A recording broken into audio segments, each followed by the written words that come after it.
Vous intéressiez à la mode avant de vous lancer? Oui. À seulement 16 ans, Gabin propose des centaines de vêtements de seconde main dans sa friperie. Les clients sont contents de venir chiner et rencontrer le propriétaire. J'ai un ami qui m'a parlé de l'ouverture de cette boutique. J'ai dit quand j'aurai une petite demi-heure, je passerai.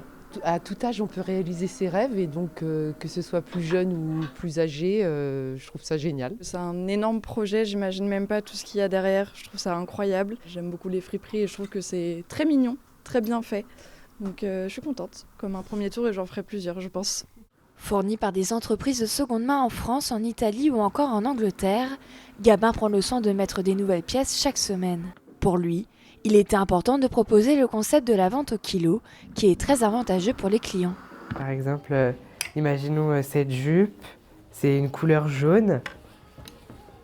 Parce que du coup, vous avez plusieurs catégories de prix avec différentes couleurs qui correspondent au prix au kilo. Et après, du coup, là par exemple, c'est une jupe avec une étiquette jaune. Du coup, on tare la balance. On met bien dedans. Et puis, par exemple, ça ferait 6,36 € la jupe. Afin de réaliser son rêve d'ouvrir une friperie, il a dû demander l'émancipation de ses parents pour pouvoir créer son activité commerciale.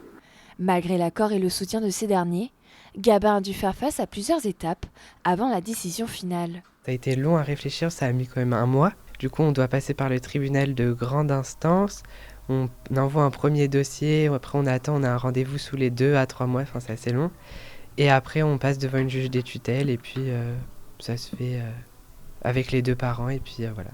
Déjà fier et aussi épanoui un peu dans ce que je fais. En plus de la friperie, Gabin crée des accessoires et tient une boutique en ligne. Depuis l'ouverture de la petite fripe, ce jeune entrepreneur a vendu plus de 200 kilos de vêtements en l'espace d'un mois. Et voici. Superbe. Merci à vous.